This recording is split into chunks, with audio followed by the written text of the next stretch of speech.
भाइयों का साथ बनना है जिन्हें दबाया जा रहा है, सताया जा रहा है, तड़पाया जा रहा है। और आज एक नीरज है, कल को आप लोगों के बीच से हमारा कोई साथी हो सकता है। आज अगर आप शांत रहे तो कल को हम लोग भी शायद आपकी लड़ाई में आपका साथ ना दे पाए। और उस आग को बुझाने का प्रयास एक मामूली सी चिड़िया कर रही होती है।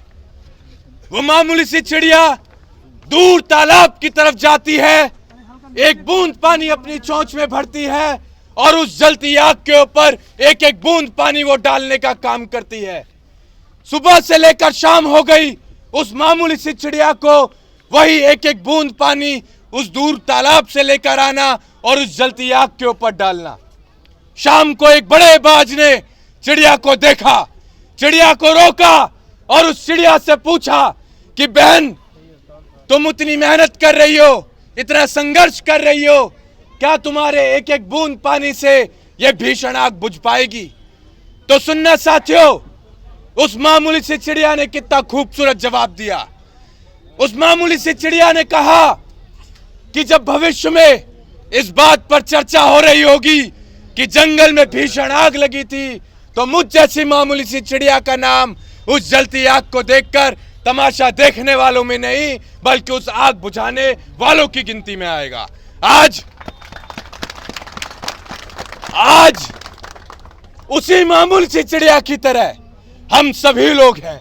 उसी मामूली सी चिड़िया की तरह हमें भी जहां जहां भीषण आग लगी है वहां एक एक बूंद पानी लेकर उस जलती आग को बुझाना है। और हमारे ऐसे भाइयों का साथ बनना है जिन्हें दबाया जा रहा है, सताया जा रहा है, तड़पाया जा रहा है और प्रशासन द्वारा उनकी आवाज को रोका जा रहा है। हमें साथ बनना है, हमें ताकत बननी है हमारे ऐसे भाइयों की, क्योंकि आज एक नीरज है, कल को आप लोगों के बीच से हमारा कोई साथी हो सकता है। आज अगर आप शांत रहे तो कल को हम लोग भी शायद आपकी लड़ाई में आपका साथ ना दे पाए, क्योंकि आप उस मामूली सी चिड़िया की तरह अपना हक अदा नहीं कर रहे समाज की लड़ाई के लिए। एक बहुत खूबसूरत शायरी है, इस शायरी के माध्यम से आप इस बात को समझने का प्रयास करें। अक्सर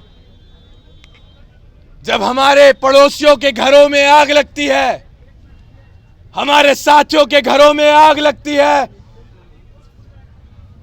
तो हम लोग तमाशा देखते हैं। ऐसे लोगों के लिए एक शायरी है साहब कि जलते घर को देखने वालों फूस का छप्पर आपका है, आग के पीछे तेज हवा है, आगे मुकद्दर आपका है। उसके कत्ल पर मैं भी चुप था, मेरा नंबर अब आया, मेरे कत्ल पर आप भी चुप हैं, अगला नंबर आपका है। अगर इस नंबर को आप कटवाना चाहते हैं, इस नंबर को अगर आप कटवाना चाहते हैं तो जरूरी है आप लोगों का संगठित रहना।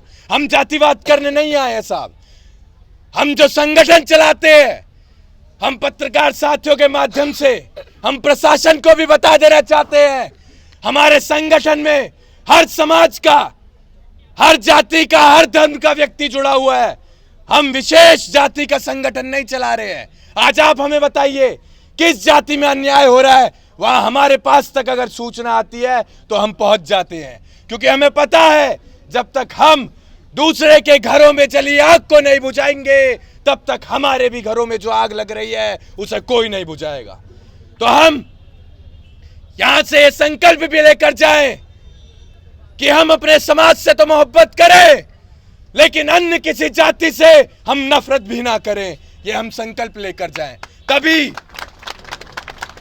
तभी हम आने वाले समय में इन लड़ाइयों को मजबूती के साथ लड़ पाएंगे और उसमें सफलता हासिल कर पाएंगे।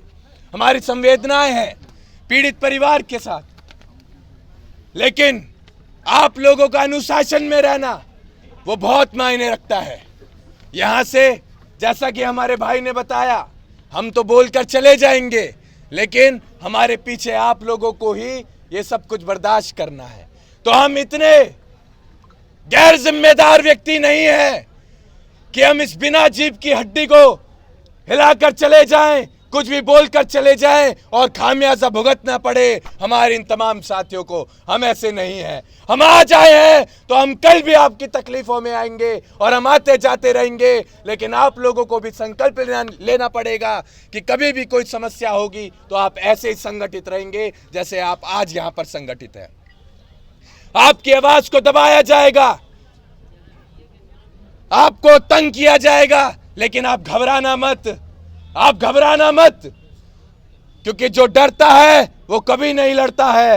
निडर ही लीडर है। आप निडर बने, हम आपके साथ चलेंगे। आप हमें एक बार आवाज लगाएं, जहां आपको ऐसा लगे कि आप कमजोर पड़ रहे हैं, वह हम आपके साथ आपकी उस लड़ाई में सबसे पहली पंक्ति में आपको खड़े मिलेंगे। मेरा ये कोई राजनीतिक क्षेत्र नहीं है। मैं इस प्रदेश से भी राजनीति नहीं करने वाला हूं साहब, कभी नहीं करने वाला हूं।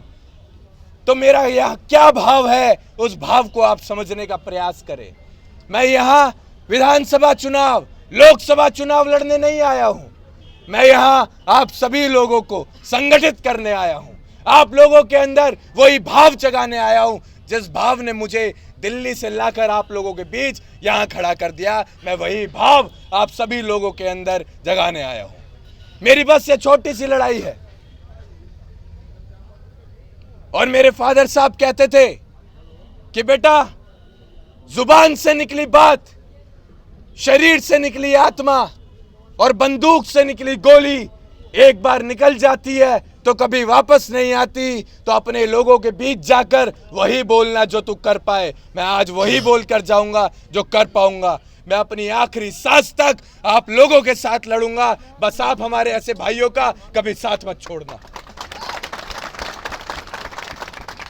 लड़ाई बहुत बड़ी है, अभी लड़ाई की शुरुआत हुई है, अभी लड़ाई बहुत बड़ी है।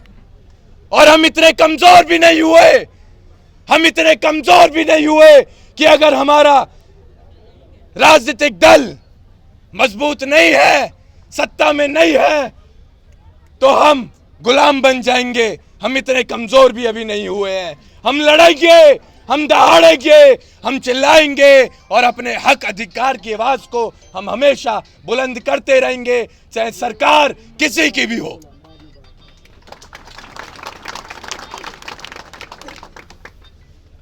मुझे बेहद खुशी है आप लोगों के इस भाव और समर्पण को देखते हुए, और मैं यहां से जाते हुए भी निवेदन करना चाहूंगा कि इसे आप बरकरार रखें, क्योंकि जैसा मैंने कहा, लड़ाई की अभी शुरुआत है, आगे बहुत लड़ाइयां हमें लड़नी है। और मैं प्रशासन से भी कहना चाहूंगा, अगर हमारी आवाज उन तक पहुंच रही है तो हमारे भी गांव से, हमारे भी घरों से ऐसे ही वर्दी पहने हमारे भाई सेवा दे रहे हैं। हम उनसे भी कहते हैं और आपसे भी कहेंगे, आपने जब ये वर्दी पहनी थी तो ये वर्दी किसी विशेष पक्ष का साथ देने के लिए नहीं पहनी थी। ये वर्दी आपने न्याय दिलाने के लिए पहनी थी। इन जनता को आपने इनकी लड़ाई को लड़ने के लिए पहनी थी। तो आप इस वर्दी का लाज रखें, इसकी मर्यादा का आप लोग पालन करें। और इसी के साथ आप सभी लोग